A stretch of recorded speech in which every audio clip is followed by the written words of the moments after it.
Hello everyone. Welcome to దక్షిణ academy. So నిన్న last క్లాస్లో మనం పార్ట్ 2 చూసాం.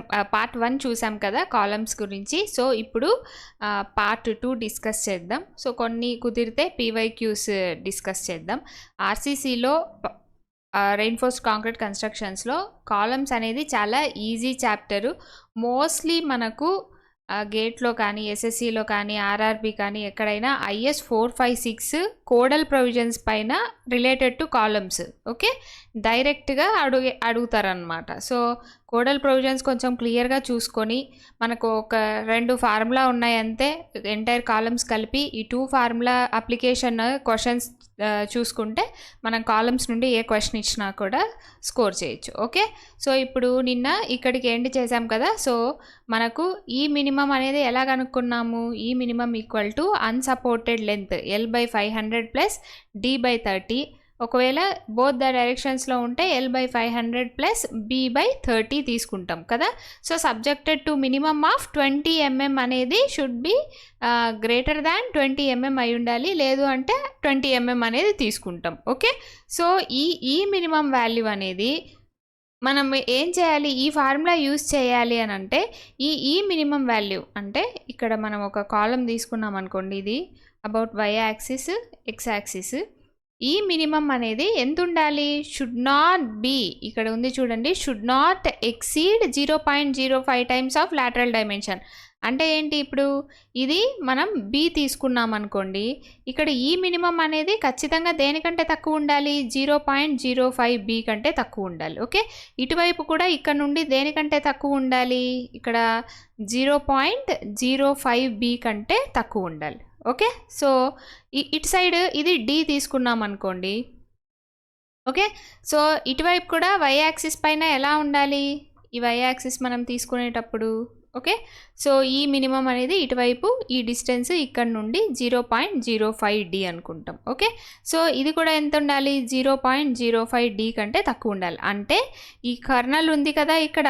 ఓకే, సో ఇటువైపు మనం 0.05 డి, ఇక్కడ 0.05 డి, ఇక్కడ 0.05 బి, ఇటు పక్క 0.05 బి. ఒకవేళ ఇది రెక్టాంగులర్ సెక్షన్ అయితే ఈ లిమిట్స్లో పడితే మాత్రమే మనము ఈ ఫార్ములా యూజ్ చేయడానికి ఉంటుంది. అంటే అక్కడ బెండింగ్ అనేది కాకుండా, డెవలప్ కాకుండా ఓన్లీ యాక్సియల్ లోడింగ్ కండిషన్ తీసుకుని మనం ఈ ఫార్ములా అప్లై చేయాలి. సో మనం ఎగ్జామ్లో ఈ మినిమం కనుక్కున్న తర్వాత ఈ చెక్ ఉంది కదా, ఈ minimum should be less than or equal to 0.05 D. ఇక్కడైతే ఈ minimum should be less than or equal to 0.05 B.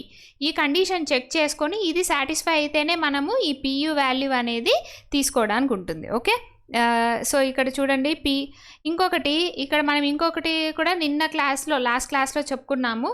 మనకు ఫ్యాక్టర్ ఆఫ్ సేఫ్టీ ఎక్కువ తీసుకున్నారు కదా.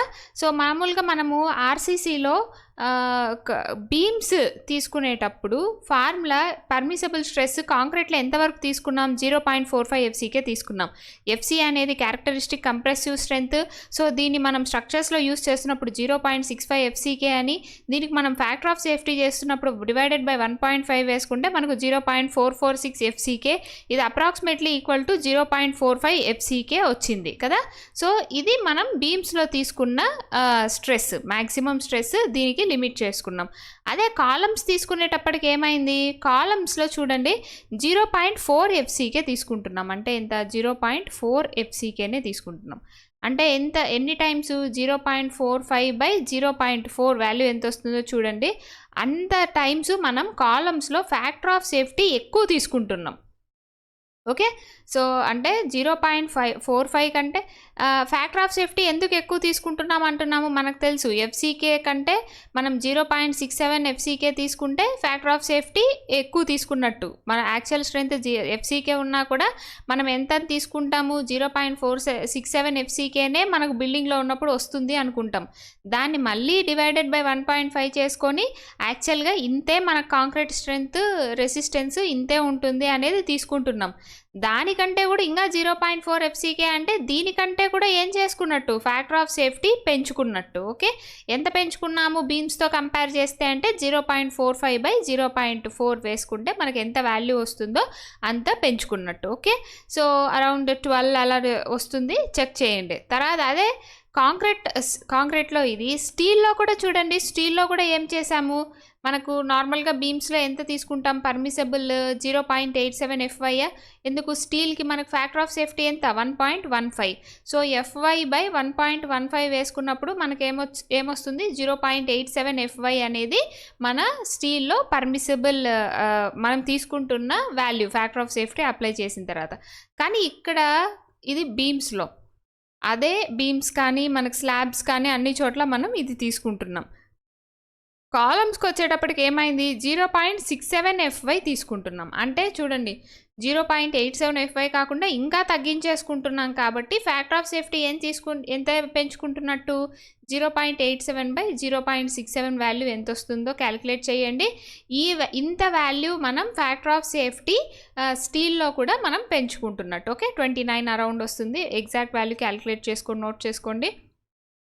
సో ఇంత మనం ఫ్యాక్టర్ ఆఫ్ సేఫ్టీ పెంచుకుంటున్నట్టు. అంటే కాలమ్స్లో మనం బెండింగ్ మెంబర్స్తో కంపేర్ చేసుకుంటే కంప్రెసివ్ మెంబర్స్లో ఫ్యాక్టర్ ఆఫ్ సేఫ్టీ పెంచుకుంటున్నాము. ఎందుకు పెంచుకుంటున్నాము, కాలమ్స్లో ఫెయిల్యూర్ అనేది సడన్ ఫెయిల్యూర్ వస్తుంది. సో అంటే ఇప్పుడు మనకు కంప్రెసివ్ ఫెయిల్యూర్ కదా, ఇప్పుడు షార్ట్ కాలం ఉందనుకోండి ఏమవుతుంది, క్రష్ అయిపోతుంది. లాంగ్ కాలం ఉండిందనుకోండి స్టీల్ ఇది లాంగ్ కాలం ఏమవుతుంది, బకుల్ అవుతుంది అని చూసాం కదా. సో బకుల్ అంటే ఏంటి, స్టీల్ బకుల్ అవుతుంది ఇక్కడ.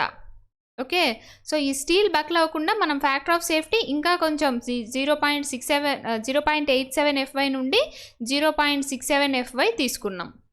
ఓకే, సో ఇది సడన్ ఫెయిల్యూరు క్రషింగ్ ఉంటుంది కాబట్టి ఫ్యాక్టర్ ఆఫ్ సేఫ్టీ మనం పెంచుకుంది. ఇందులో ఇంకా ఏసీ అంటే ఏంటి, area of concrete. Area of concrete అంటే ఎలా క్యాలిక్యులేట్ చేసుకుంటాం మనం, టోటల్ ఏరియాని. ఇప్పుడు ఇది ఒక మనకు స్క్వేర్ కాలం తీసుకున్నాం అనుకోండి, ఇటు సైడ్ బి ఇటు సైడ్ బి.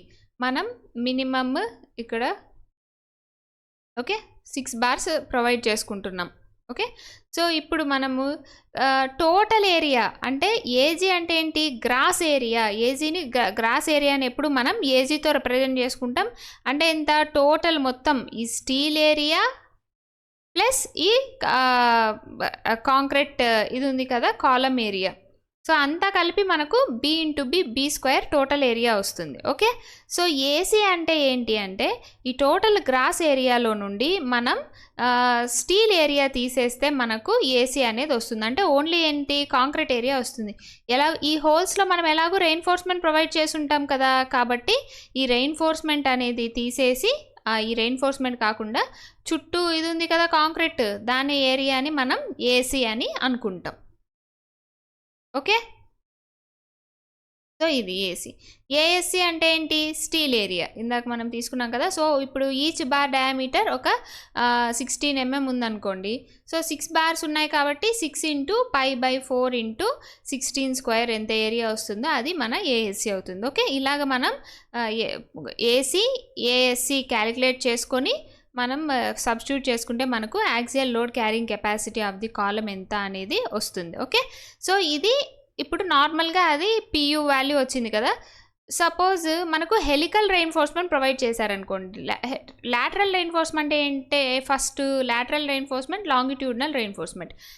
ఇప్పుడు లాంగిట్యూడినల్ రెయిన్ఫోర్స్మెంట్ ఏంటి, ఇందాక మనం చూసాం కదా ఇలాగ కాలంలో మనకు మెయిన్ ఇక్కడ బార్స్ ప్రొవైడ్ చేస్తాం కదా, దీన్ని లాంగిట్యూడినల్ రెయిన్ఫోర్స్మెంట్ అని అంటారు. అంటే ఇప్పుడు మనము ఇలాగ తీసుకున్నాం అనుకోండి, ఇలాగ 4 bars ఉంటాయి కదా, ఇవి లాంగిట్యూడినల్ రెయిన్ఫోర్స్మెంట్. తర్వాత మళ్ళీ కాలంలో ఎలా చేస్తాం, దీన్ని ఇలాగ టై చేస్తారు కదా, బకల్ అవ్వకుండా అలాగా దీన్ని ఇలాగ టై చేసుకుంటాం. ఓకే, సో దీన్ని ఏమంటాము, లాటరల్ రెయిన్ఫోర్స్మెంట్ అంటాం. ఇవి ఉన్నాయి కదా ఈ లాంగిట్యూడినల్ బార్స్, లాంగిట్యూడినల్ రెయిన్ఫోర్స్మెంట్.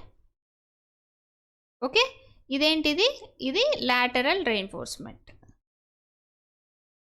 ఇది లాటరల్ రెయిన్ఫోర్స్మెంట్. ఈ లాటరల్ రెయిన్ఫోర్స్మెంట్ అనేది మనం హెలికల్గా ప్రొవైడ్ చేసుకున్నాం అనుకోండి, వీటిని ఇది లాటరల్ టైస్ అంటాం. ఎందుకు టై అంటాము అంటే మనకు ఈ లాంగిట్యూడినల్ బార్స్లో ఏమో కంప్రెషన్ ఇండ్యూస్ చేస్తాయి ఈ లాటరల్ టైస్. వీటిలో ఈ చుట్టూ ఉన్న వీటిలో ఏముంటుందంటే టెన్సైల్ ఫోర్స్ ఉంటుంది కాబట్టి ఇది పట్టి పెడుతున్నప్పుడు, సో దీన్ని లాటరల్ టై అని అంటాం. ఇలా కాకుండా మనకు ఒకవేళ ఈ 4 దీనికే ఇలాగ ఉండింది అనుకోండి రెయిన్ఫోర్స్మెంట్ అనేది, ఇలాగ స్పైరల్గా, దీన్ని మనం ఏమంటాము హెలికల్ రెయిన్ఫోర్స్మెంట్ అని అంటాం. దీన్నేమో లాటరల్ టైస్ అని అంటాం, ఈ హెలికల్ రెయిన్ఫోర్స్మెంట్ అంటాం. ఇది కూడా లాటరల్ రెయిన్ఫోర్స్మెంటే, కాకుంటే ఏంటి హెలికల్ దీంట్లో ప్రొవైడ్ చేసుకుంటున్నాం కాబట్టి హెలికల్ రెయిన్ఫోర్స్మెంట్ అని అంటాం. ఇలాగా హెలికల్ రెయిన్ఫోర్స్మెంట్ ప్రొవైడ్ చేసుకున్నప్పుడు మనకు load carrying capacity of the కాలమ్ని 5% పెంచుకోవచ్చు అని చెప్తుంది. ఒకవేళ లాటరల్ టైస్ కాకుండా ఇలాగ మనం హెలికల్ రెయిన్ఫోర్స్మెంట్ ఇది ప్రొవైడ్ చేసుకున్నప్పుడు లాటరల్ డైరెక్షన్లో దీనికి మనకి పియు వచ్చింది కదా ఇందాక 0.4 FCK AC plus 0.67 FY ASC అని. సో దీనికి మనం 5% పెంచుకోవచ్చు. అంటే దేంతో మల్టిప్లై చేసుకోవచ్చు 1.05 టైమ్స్ పెంచుకోవచ్చు. ఈ హెలికల్ రెయిన్ఫోర్స్ అంటే ఏం చెప్తున్నారు, ఈ హెలికల్ రెయిన్ఫోర్స్మెంట్ ప్రొవైడ్ చేయడం వల్ల load carrying capacity of the column పెరుగుతుంది. ఎంత పెరుగుతుంది అంటే 5% పెరుగుతుంది అని. ఇది కూడా మనకు ఎక్కువగా PYQ అడగడానికి ఛాన్స్ ఉంటుంది, చూసుకోండి. PYQ అడిగారు, సో ఎక్కువగా ఎగ్జామ్లో అడగడానికి ఛాన్స్ ఉంటుంది, చూసుకోండి. ఓకే, సో బట్ మనం ఇది అప్లై చేయాలి అంటే ఊరికే అప్లై చేయడానికి కుదరదు. ఖచ్చితంగా ఈ IS 456 ప్రకారము మనం ఈ కండిషన్ అనేది సాటిస్ఫై అవ్వాలి మనకు. ఓకే, ఏంటి volume of the helical reinforcement by volume of the core shall not be less than 0.36 into ఏముంది AG by AC minus 1 into FCK by FY. ఈ కండిషన్ సాటిస్ఫై అయితేనే మనం ఈ 5% ఇంక్రీజ్ చేసుకోవడానికి ఉంటుంది. లేదు అంటే ఇంక్రీజ్ చేసుకోకుండా నార్మల్గా లోడ్ క్యారింగ్ కెపాసిటీ కనుక్కోవాలి. ఓకే, సో ఇప్పుడు VH అంటే ఏంటి వాల్యూమ్ ఆఫ్ హెలికల్ రెయిన్ఫోర్స్మెంట్. మనము చుట్టుకొలత ఉంటుంది కదా, సర్కంఫరెన్స్ తీసుకొని పర్ యూనిట్ లెంత్కి ఎన్ని టర్న్స్ వస్తున్నాయో చెక్ చేసుకొని VH కనుక్కోవచ్చు. వాల్యూమ్ ఆఫ్ కోర్ అంటే ఏంటి ఏరియా ఇంటూ పర్ యూనిట్ లెంత్తో మల్టిప్లై చేసుకుంటే మనకు వాల్యూమ్ ఆఫ్ కోర్ వస్తుంది. సో AG అంటే ఏంటి టోటల్ గ్రాస్ ఏరియా. ఇందాక మనం చెప్పుకున్నాం కదా B² అంటే ఏంటి టోటల్ గ్రాస్ ఏరియా. AC అంటే ఏంటి కాంక్రీట్ ఏరియా. మనకు AGలో నుండి ASC తీసేస్తే మనకు కాంక్రీట్ ఏరియా వస్తుంది. FCK మనకు తెలుసు, FY తెలుసు. ఇప్పుడు మనం VC కనుక్కోవాలి అని అంటే మన పర్ యూనిట్ లెంత్ తీసుకున్నప్పుడు రెండు VH VC మనకు only area of helical reinforcement and area of core తీసుకుని సరిపోతుంది.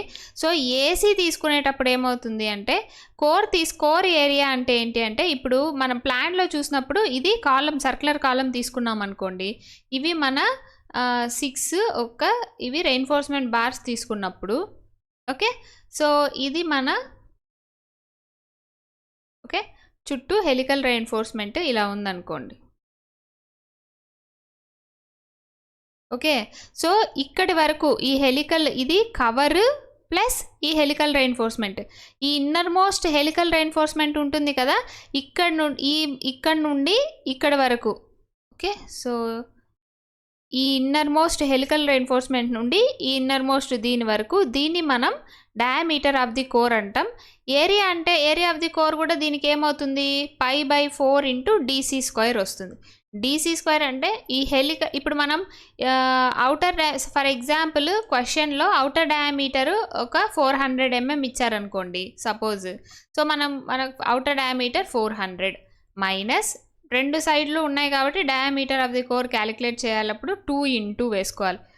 మనకు మినిమం 40 mm కాబట్టి క్లియర్ కవర్ 40 mm తీసుకున్నాం. ప్లస్ ఇది కూడా ఎంత ఒక 8 mm టై తీసుకున్నాం అనుకోండి ప్లస్ 8, ఇవి వచ్చేది మనకు డయామీటర్ ఆఫ్ ది కోర్ అవుతుంది. Okay, so outer diameter minus రెండు వైపులా మనం మైనస్ చేయాలి కాబట్టి ఇది. Okay, so 2 into outer cover plus diameter of the core మనం తీసుకుంటే మనకు ఇన్సైడ్ ఎంతైతే ఉందో ఈ డయామీటర్ ఆఫ్ ది కోర్ వస్తుంది. అది మనం ఇక్కడ AC కనుక్కోవడానికి యూస్ చేసుకుంటాం. ఓకే, సో ఈ ఫార్ములా కూడా ఒక్కొక్కసారి అడుగుతారు. VH/VC should not be less than 0.36 into AG/AC minus 1 into FCK/FY. మెయిన్గా గుర్తుండాల్సింది ఏంటి అంటే హెలికల్ రెయిన్ఫోర్స్మెంట్ ప్రొవైడ్ చేసేటప్పుడు మనం 5% స్ట్రెంగ్త్ అనేది ఈ కండిషన్ సాటిస్ఫై అయితే ఇంక్రీజ్ చేసుకోవచ్చు. ఓకే, సో నెక్స్ట్ ఇప్పుడు మనం ఇంతవరకు చూసింది ఓన్లీ యాక్సియల్ లోడింగ్ మాత్రమే. ఇప్పుడు మనకు PU ఈక్వల్ టు ఇప్పుడు ఫార్ములా ఉంది కదా 0.4 FCK AC plus 0.67 FY ASC, అది ఓన్లీ మనకేంటి యాక్సియల్ లోడ్ మాత్రమే. అలా కాకుండా మనకు combined axial load and uni axial bending వచ్చినప్పుడు మనము స్పెషల్ పబ్లికేషన్ 16 ఉంది కదా, ఈ SP16 కర్వ్స్ యూస్ చేసి మనం కనుక్కోవచ్చు. సో ఇది నేను శాంపిల్ ఒకటి తీసుకున్న కాపీ ఇది చేశాను. FU/FCK ఇంటూ BD ఉంటుంది ఇక్కడ, ఎక్స్ యాక్సిస్ పైన MU/FCK ఇంటూ BD స్క్వేర్ ఉంటుంది. ఓకే, సో ఇక్కడ ఏంటి అంటే ఇది P/FCK, PU/FCK ఉంటుంది ఈ కర్వ్స్. తర్వాత ఇక్కడ రెయిన్ఫోర్స్మెంట్ అనేది చూసుకుంటూ ఉంటాం. Okay, so FY equal to ఇక్కడ FST ఈక్వల్ టు FY అవుతుంది ఈ లైన్ దగ్గర. ఓకే, సో మనకేంటంటే SP16లో మనము అది రెక్టాంగులర్ కాలమా లేకపోతే సర్క్యులర్ కాలమా, లేదు D'/D రేషియో ఎంత, నెక్స్ట్ ఇంకా మనకు ఇలాగా ఓన్లీ 2 సైడ్స్ మాత్రమే రెయిన్ఫోర్స్మెంట్ ప్రొవైడ్ చేస్తున్నారా, లేదా 4 దీంట్లోనూ రెయిన్ఫోర్స్మెంట్ 4 సైడ్స్ ప్రొవైడ్ చేస్తున్నారా, దీన్ని బేస్ చేసుకొని మనం కర్వ్ అనేది తీసుకొని పిక్ చేస్తాం. అది మనము యూనివర్సిటీ ఎగ్జామ్స్ చేస్తాం. బట్ ఇక్కడ ఏంటి అంటే మనకు ఒకవేళ కాంపిటేటివ్ ఎగ్జామ్స్లో మెయిన్ ఇంపార్టెంట్ ఇది ఏంటి అంటే మనకేంటి అంటే ఒక మనం ఇది SP16 కర్వ్ తీసుకున్నప్పుడు, okay, so zone 1, zone 2, zone 3గా తీసుకుంటాం. ఇక్కడ 1లో ఓన్లీ యాక్సియల్ ఇది ఉంటుంది, 2లో బెండింగ్ వస్తుంది, కంప్రెషన్ ఇది ఉంటుంది. ఇక్కడ C దగ్గరకు వచ్చేటప్పటికి ఏమవుతుంది అని అంటే మనకు ఇది డెవలప్ అవుతుంది, టెన్షన్ అనేది స్టార్ట్ అవుతుంది ఈ పాయింట్ దగ్గర. కరెక్ట్గా ఇక్కడికి వచ్చేటప్పటికి ఏమవుతుంది అంటే మొత్తం 100% టెన్షనే ఉంటుంది. ఓకే, ఇది ఎలా మారుతూ వస్తుంది మనం ఇంతవరకు చూసాం కదా, ఇది మనం రెయిన్ఫోర్స్డ్ కాలం తీసుకొని ఇలా తీసుకున్నాం అనుకోండి, మనకు న్యూట్రల్ యాక్సిస్ అనేది ఎక్కడుంది అనే దాన్ని బేస్ చేసుకొని మనకు ఈ మొత్తం సెక్షన్లో కంప్రెషన్ టెన్షన్ అనేవి వేరీ అవుతూ ఉంటాయి కదా. సో ఇక్కడ ఎడ్జ్ వరకు వచ్చేటప్పటికి ఏమవుతుంది, మనకు టెన్షన్ అనేది స్టార్ట్ అవుతుంది జీరోగా. ఓకే, స్టార్ట్ అవుతుంది. ఈ న్యూట్రల్ యాక్సిస్ అనేది బయటికి వెళ్ళిపోయింది అనుకోండి, ఓకే, అప్పుడు మనకు ఈ టెన్షన్ పెరుగుతూ వచ్చి ఒక పాయింట్ దగ్గర కంప్లీట్గా సెక్షన్ మొత్తం ఏమైపోతుంది, టెన్షన్ అనేది ఉంటుంది. ఓకే, సో ఇప్పుడు మనం ఈ జోన్ 1లో డిజైన్ చేసుకోవాలి అంటే యాక్సియల్గా డిజైన్ చేసుకోవాలి. ఇక్కడ యాక్సియల్ ప్లస్ కంప్రెషన్ రెండు ఉంటే మోస్ట్ ఆఫ్ ది కాలమ్స్ ఇందులో మనం డిజైన్ చేసుకుంటాం. జోన్ 3లో మాత్రం డిజైన్ చేసుకోకూడదు. అంటే ఏంటి, కంప్లీట్గా టెన్షన్లో ఉన్నట్టు సెక్షన్ మనం డిజైన్ చేసుకోకూడదు. ఓకే, సో ఇది ఒకటి గుర్తుపెట్టుకుంటే సరిపోతుంది. నెక్స్ట్ కోడల్ ప్రొవిజన్స్, ఇవి చాలా ఇంపార్టెంట్. మెయిన్ మినిమం రెయిన్ఫోర్స్మెంట్ ఎంత ఉండాలి కాలమ్స్లో, మ్యాక్సిమం రెయిన్ఫోర్స్మెంట్ ఎంత ఉండాలి అనేది చూసుకోండి. యాజ్ పర్ IS 456 ప్రకారం minimum reinforcement 0.8% of A effective. Okay, maximum reinforcement 6% of A effective తీసుకుంటాం. ఓకే, సో ఏ ఎఫెక్టివ్ అంటే ఏంటి, ఇందాక చూడండి, not on actual area but మనకి ఎంతైతే డైరెక్ట్ స్ట్రెస్ని రెసిస్ట్ చేయడానికి హెల్ప్ అవుతుందో ఆ ఏరియాని మనం కన్సిడర్ చేసుకుంటాం. ఇవి చాలా ఇంపార్టెంట్. మినిమం రెయిన్ఫోర్స్మెంట్ ఎంత, 0.8%, మ్యాక్సిమం రెయిన్ఫోర్స్మెంట్ ఎంత, 6%. 6% కంటే ఇంకా ఎక్కువ తీసుకోకూడదు. మన కోడ్ బుక్లోనే కింద ఏముంటుందంటే ఈ కోడల్ ప్రొవిజన్స్ మెన్షన్ చేసిన కింద నోట్ అని ఇచ్చి వాళ్ళే మెన్షన్ చేసి ఉంటారు. 6% కంటే ఇంకా ఎక్కువ అయ్యింది అని అంటే మనకు ఈ కాంపాక్షన్ ఆఫ్ కాంక్రీట్ ఉంటుంది కదా, కాంపాక్షన్ అండ్ కన్సాలిడేషన్, ఇది కష్టం అయిపోతుంది అన్నమాట. కాంపాక్షన్ అండ్ కన్సాలిడేషన్ అనేది మనకు ఇబ్బంది అవుతుంది కాబట్టి మనకు మ్యాక్సిమం రెయిన్ఫోర్స్మెంట్ 6%కే లిమిట్ చేసుకోవాలి. ఓకే, సో ఇది ఇంపార్టెంట్. మినిమం రెయిన్ఫోర్స్మెంట్ ఎంత ఉండాలి, 0.8%, మ్యాక్సిమం రెయిన్ఫోర్స్మెంట్ ఎంత ఉండాలి, 6%. ఓకే, సో ఆ తర్వాత ఇంకా నెక్స్ట్ ఇంపార్టెంట్ ఏంటి అంటే minimum 12 mm diameter bar use చేయాలి. Minimum diameter of the bar ఎంత ఉండాలి, లాంగిట్యూడినల్ బార్ 12 mm ఉండాలి. తర్వాత మినిమం 6 నెంబర్ ఆఫ్ బార్స్ అనేది కంపల్సరీగా యూస్ చేయాలి సర్క్యులర్ కాలంలో. ఓకే, ఇక్కడ ఇది సర్క్యులర్ కాలంలో మినిమం ఎన్ని నెంబర్ ఆఫ్ బార్స్ యూస్ చేయాలి, 6 నెంబర్ ఆఫ్ బార్స్ అనేది యూస్ చేయాలి. ఓకే, సో స్క్వేర్కి అయితే 4, సర్క్యులర్కి అయితే 6, తర్వాత diameter of the bar 12 mm కంటే తక్కువ ఉండకూడదు. మినిమం రెయిన్ఫోర్స్మెంట్ ఎంత 0.8%, మ్యాక్సిమం ఎంత 6% తీసుకోవాలి. Okay, so next pitch and diameter of lateral ties. ఇక్కడ చూడండి పిచ్ అంటే ఏంటి, ఇందాక మనం ఇప్పుడు లాస్ట్ దీంట్లో డయాగ్రామ్ చూసాం కదా. పిచ్ అంటే ఏంటంటే ఇప్పుడు ఇది 4 లాంగిట్యూడినల్ బార్స్ తీసుకున్నాం అనుకోండి మనం. ఓకే, సో ఇలాగా లాటరల్ టైస్ ప్రొవైడ్ చేసుకుంటాం కదా, ఇలాగ లాటరల్ టైస్ ప్రొవైడ్ చేసుకుంటాం కదా. సో ఈ లాటరల్ టైస్ మధ్య ఈ డిస్టెన్స్ని మనం ఏమంటాము, పిచ్ అని అంటాం. ఓకే, ఇది డయామీటర్ ఆఫ్ లాటరల్ టైస్. ఇది లాంగిట్యూడినల్ బార్ అనుకోండి. ఓకే, ఇది లాంగిట్యూడినల్ డయామీటర్ అంటే ఈ సన్నగా ఇది ఉంది కదా, ఇది లాటరల్ టై డయామీటర్ తీసుకోవాలి. మనము లాటరల్ టైస్ డిజైన్ చేసుకోవాలంటే పిచ్ ఎంత అనేది కూడా చూసుకోవాలి. మనము ఎలాగంటే ఇప్పుడు ఈ బార్స్ అనుకోండి, ఇక్కడ ఒక టై కట్టేసి మళ్ళీ దాని తర్వాత కింద ఎక్కడో ఇంత టై కట్టామనుకోండి, ఏమవుతుంది, ఈ మధ్యలో ఉన్నది బక్ల్ అవుతుంది కదా. సో ఖచ్చితంగా మనం ఏంటి స్పేసింగ్ అనేది చూసుకోవాలి. దగ్గర ఉండకూడదు, అలా అని దూరము ఉండకూడదు. కాబట్టి ఖచ్చితంగా మనం ఏం చేయాలి, సో IS 456 ప్రకారం ఏంటి అంటే, సో ఇప్పుడు పిచ్ ఆఫ్ ట్రాన్స్వర్స్ రెయిన్ఫోర్స్మెంట్ అంటే nothing but lateral reinforcement should not be more than least of the following. So least lateral dimension ఒకటి, 16 times the diameter of smallest diameter of longitudinal bar ఒకటి, 300 mm ఒకటి. ఈ 3లో ఏదైతే తక్కువ ఉంటుందో, least ఉంటుందో, దానికంటే మన పిచ్ అనేది తక్కువ ఉండకూడదు. Okay, so least lateral dimension అంటే ఏంటి, ఇప్పుడు ఒక రెక్టాంగులర్ బార్ తీసుకున్నాం, ఇది B ఇది D ఉందనుకోండి.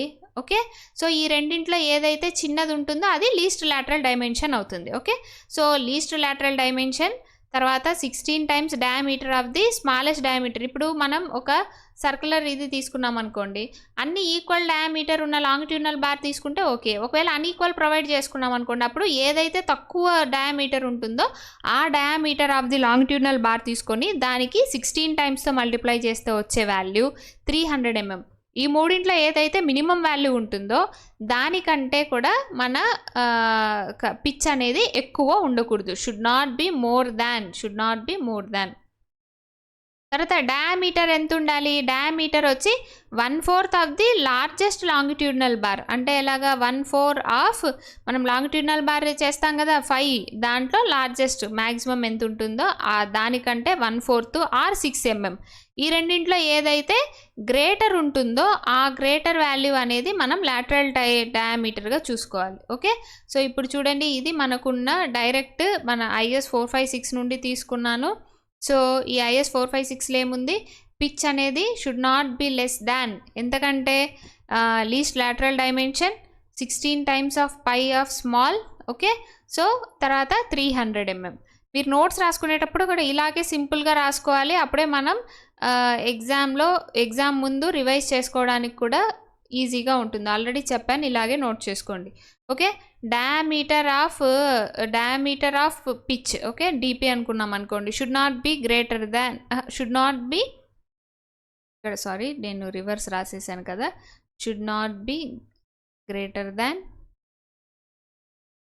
Should not be greater than, ఇది diameter of the pitch should not be less than. Okay, so ఎందుకంటే లెస్ ఉండకూడదు, 1/4 ఆఫ్ పై ఆఫ్ లార్జ్ ఇక్కడ. ఓకే, తర్వాత 6 mm. ఈ రెండింట్లో ఇది మినిమం కదా, ఇది మ్యాక్సిమం వాల్యూ ఏదైతే ఉంటుందో దానికంటే ఈ డయామీటర్ ఆఫ్ ది పిచ్ అనేది తక్కువ ఉండకూడదు.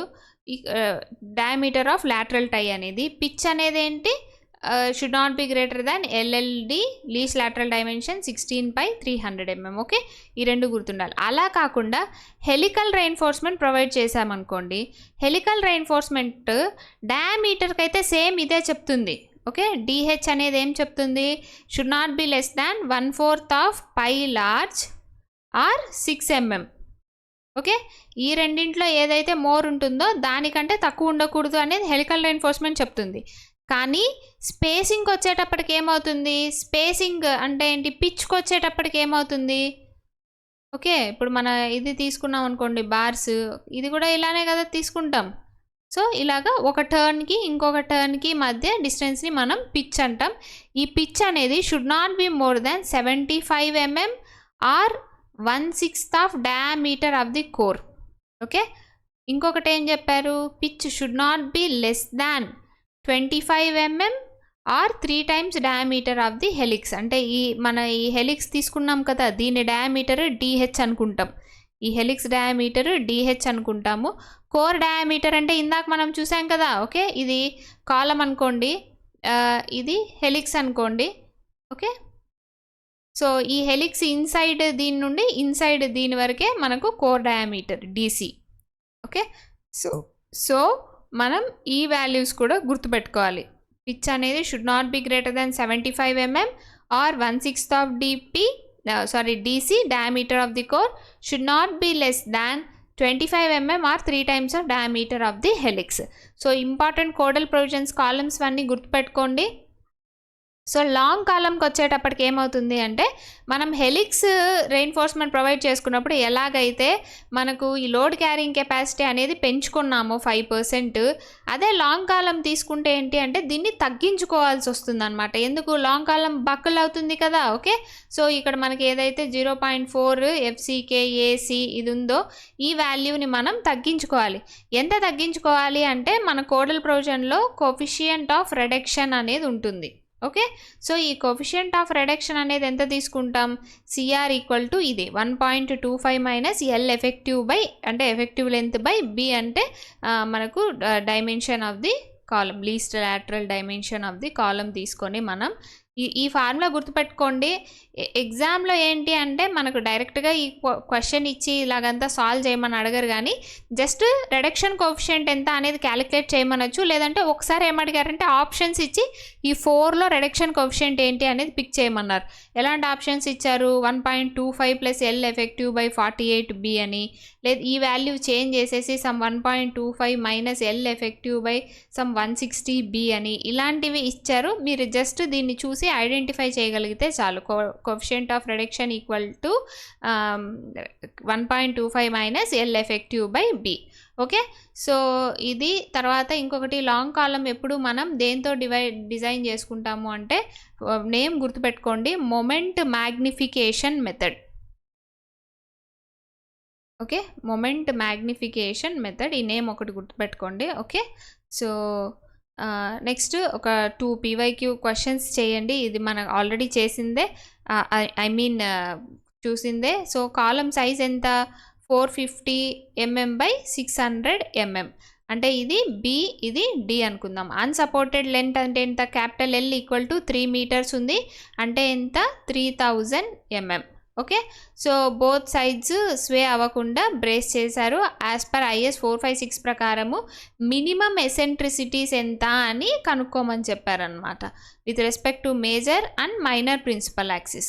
సో మనకు తెలుసు మినిమం మేజర్ ప్రిన్సిపల్ యాక్సిస్ ఏంటి, మైనర్ ప్రిన్సిపల్ యాక్సిస్ అంటే ఏంటి అనేది తెలియాలి.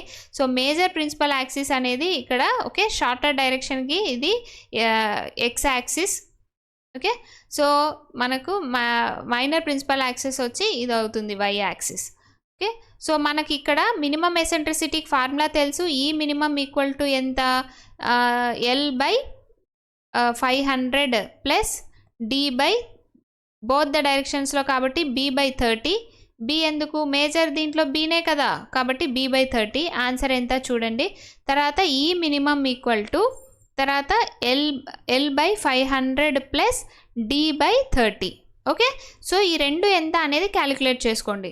ఒకవేళ ఈ రెండిటి వాల్యూస్లోనూ ఏదైనా 20 mm కంటే తక్కువ వస్తే అప్పుడు మనం ఏం చేయాలి, 20 mm ఈ మినిమం వాల్యూ తీసుకోవాలి, 20 mm కంటే తక్కువ ఈ మినిమం తీసుకోకూడదు. ఇది మన కోడల్ ప్రొవిజన్లో ఉంటుంది కదా.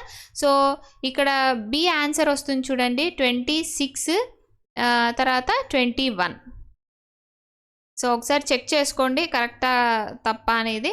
సో 2 గ్రేటర్ దాన్ 20 mm ఉన్నాయి కాబట్టి మనకేం ప్రాబ్లం లేదు. ఈ వాల్యూసే ఈ minimum L/500 plus B/30 L/500 plus D/30 తీసుకొని మనం ఈ మినిమం వాల్యూస్ క్యాలిక్యులేట్ చేసుకుంటాం. ఓకే, సో నెక్స్ట్ ఇంకొక క్వశ్చన్ ఏంటి, a structural member subjected to compression అంటే కాలం అని has both translation and rotation restrained at one end. Both translation and rotation restrained అంటే ఏంటి, ట్రాన్స్లేషన్లోనూ మూమెంట్ లేదు, అలాగని రొటేషను లేదు. ఇది ఏ ఎండ్ అని, ఇది ఫిక్స్డ్ ఎండ్ అని కదా అర్థం. ఓకే, సో ఒక ఎండ్ ఏముంది అని ఇస్తున్నారు, ఫిక్స్డ్ అని ఇస్తున్నారు. ఓకే, సో ఇంకొక ఎండ్లో ఏంటి, only translation is restrained at the other end అంటే ఇంకొక సైడ్ ఏంటి, రొటేషన్లో ఫ్రీగా ఉంది అని అర్థం. ఓన్లీ ఏముంది ట్రాన్స్లేషన్లో, only translation restrained, only translation restrained and rotation free. So ఇది ఏ ఎండ్ అని వస్తుంది, హింజ్డ్ అని కదా. రొటేషన్ ఇక్కడ పిన్నుల్లో ఈజీగా మూవ్ అవుతుంది కదా, రొటేషన్ ఫ్రీ, ట్రాన్స్లేషన్ రెస్ట్రైన్డ్. సో ఒక ఎండ్ ఫిక్స్డ్, ఇంకో end hinged. So the effective length factor recommended for design is, so effective length ఎంత వచ్చింది ఇప్పుడు మన కోడ్ బుక్ ప్రకారము 0.8L కదా. సో బోత్ సైడ్స్ ఫిక్స్డ్ అయి ఉంటే 0.65L, ఒక సైడ్ ఫిక్స్డ్ ఒక సైడ్ హింజ్డ్ కాబట్టి 0.8L. Okay, so both sides pinned అయితే L, ఒక సైడ్ ఫిక్స్డ్ ఇంకొక సైడ్ ఫ్రీ అయితే 2L. సో మీకు క్వశ్చన్ కనుక్కోమైనా ఇవ్వచ్చు, వాల్యూస్ ఇచ్చి సబ్స్టిట్యూట్ చేసి, లేదు అని అంటే మనం ఇలాగా డైరెక్ట్గా మనకు అసలు తెలుసా లేదా అని. ఇది కూడా చూడండి, గేట్లో 2018లో సెట్ 2లో 1 మార్క్ క్వశ్చన్. ఓకే, సో మనకు ఆ టేబుల్ ఐడియా ఉంది అని అంటే ఈజీగా మార్క్ చేసేయచ్చు. Okay, so thank you, please subscribe. Next క్లాస్లో ఫుటింగ్స్ స్టార్ట్ చేస్తాను. ఫుటింగ్స్ తర్వాత మళ్ళీ మనం స్లాబ్స్ అండ్ కంటిన్యూస్ బీమ్స్ చూస్తే ఆర్సీసీ అయిపోతుంది. నేను ఒక టెలిగ్రామ్ గ్రూప్ క్రియేట్ చేశాను దక్షిణ అకాడమీ నేమ్తో, అందులో జాయిన్ అవ్వండి.